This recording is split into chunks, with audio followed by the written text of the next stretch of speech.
VBS क्या है? इसका दर्शन क्या है? भारत में पहली वीबीएस कहाँ और किसने शुरू की थी? वैसे तो हम सब लोग वीबीएस के बारे में जानते हैं, लेकिन वीबीएस के इतिहास को हम लोग नहीं जानते।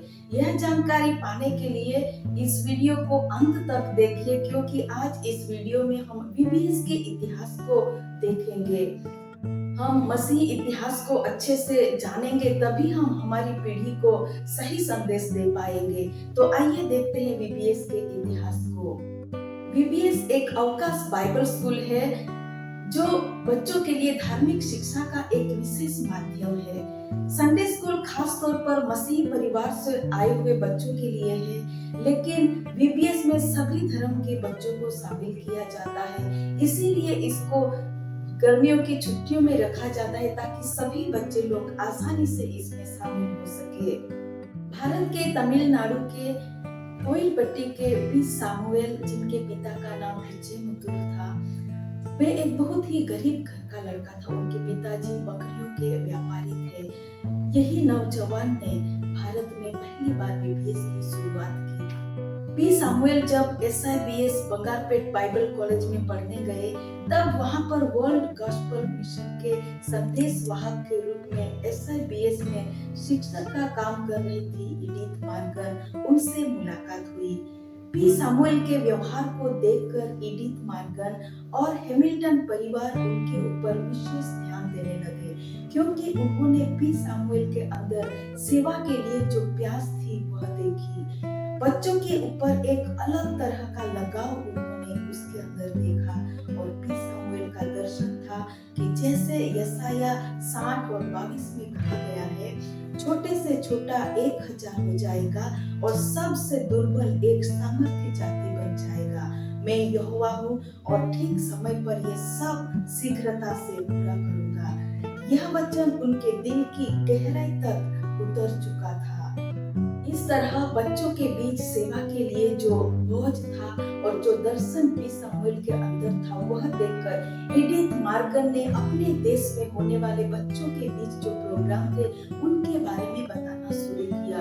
खास तौर पर गर्मियों की छुट्टियों में कैसे बच्चों को बाइबल अध्ययन कराया जाता है, और बाइबल से एक शीर्षक लेकर बाइबल से जीवन चरित्र को उसके हिसाब से तैयार करना, और मसीही इतिहास से जीवन चरित्र को लेकर उस शीर्षक के अनुसार गीतों को रचना, एक्शन सॉन्ग्स तैयार करना, ड्राइंग, कलरिंग, ये सब बच्चों को बहुत ही रुचि दिलाने वाला प्रोग्राम था।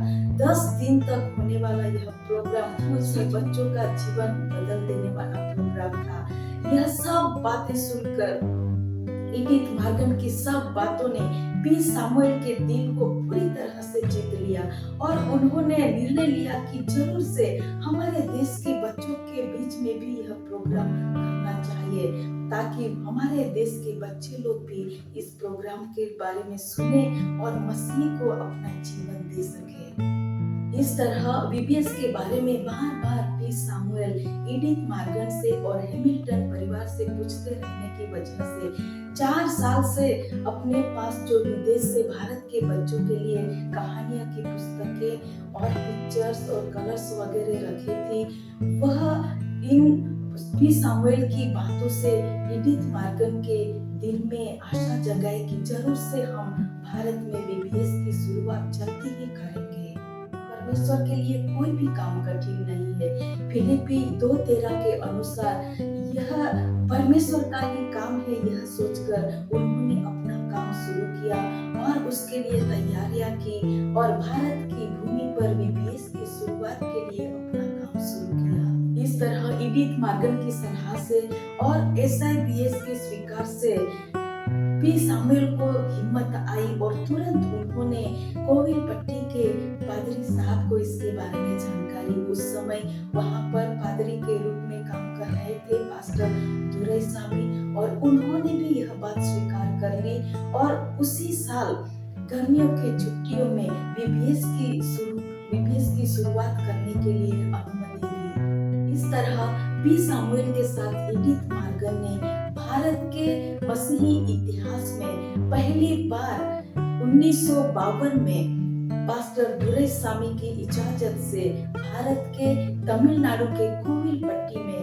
पहली बीबीएस की शुरुआत की। सेवा की वजह से जिस जगह से पी सामुएल को घर से बाहर निकाला गया था और भगाया गया था, उसी जगह में विजय का झंडा लहराया परमेश्वर ने। और पी सामुएल के साथ काम करने के लिए उसकी बहन भाग्यताई, लीला वेदमणि और भाई पांड्यन ने तीव्र सहयोग दिया।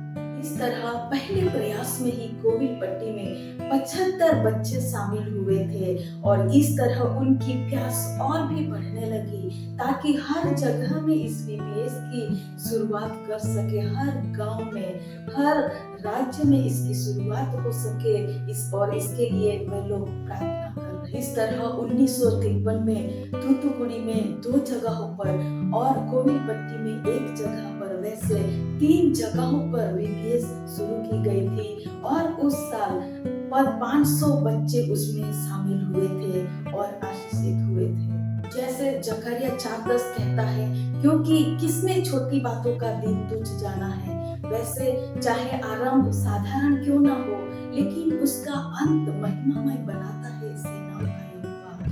इस तरह कोविलपट्टी और तूतुकुड़ी में दियों की तरह जल रहे थे। इनकी खुशबू हर जगह में फैलने लगी, हर जगह में, हर सभाओं में, स्कूल में और हर कहीं सिर्फ बीबीएस के बारे में ही लोग बात कर रहे थे और चर्चा हो रही थी।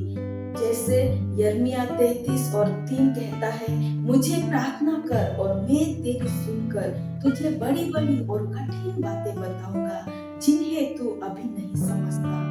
परमेश्वर ने ऐसे बड़े-बड़े काम करने शुरू किए इस अल्प आरंभ के द्वारा। बीच में बहुत सारी कठिनाइयों का उनको सामना करना पड़ा, लेकिन फिर भी दर्शन देने वाला परमेश्वर उनके साथ था। इसलिए हमेशा आगे बढ़ते रहने के लिए परमेश्वर ने उन्हें हिम्मत दिलाई। कुछ ही सालों में पूरे भारत में बीबीएस की शुरुआत की गई। एक राज्य करके सभी चर्चों में इसकी शुरुआत की गई। आज बीबीएस कई नामों से अलग-अलग चर्च में चलाई जाती है, लेकिन इन सभी की शुरुआत उस नौजवान पी सामुएल ने ही की थी। प्यारे मित्रों, एक छोटी सी आग की चिंगारी बड़े से बड़े और पूरे जंगल में फैल जाती है, वैसे ही बच्चों के बीच सेवा के बोझ की चिंगारी जो एडिथ मॉर्गन और पी सामुएल के मन में थी, वह बहुत ही जल्द पूरे भारत में फैल गई, जिसकी वजह से आज हजारों बच्चे प्रभु का स्वीकार कर रहे हैं और यह आग की चिंगारी हमेशा फैलती रहेगी और यह आग जलती रहेगी। प्रभु का धन्यवाद हो भारत के उस नौजवान पी सामुएल के लिए जो आज इस संसार में नहीं रहे, और विदेश से आए एडिथ मॉर्गन के लिए जिन्होंने इतनी बड़ी सेवा भारत के मसीहत को दी है। ऐसा कहा जाता है कि जो चर्च बच्चों की सेवा को अनदेखा करते हैं, वो चर्च धीरे धीरे अपना अस्तित्व खो देता है। इसलिए प्यारे मित्रों, बच्चों की सेवा को प्रोत्साहित करें और उनको आगे बढ़ने के लिए हिम्मत दिलाए। पी सामुएल के जीवन के बारे में और आपको जानकारी पानी है तो पहले भाग को आप देखिए। परमेश्वर के नाम की स्तुति हो और उसके नाम की महिमा हो। आमीन।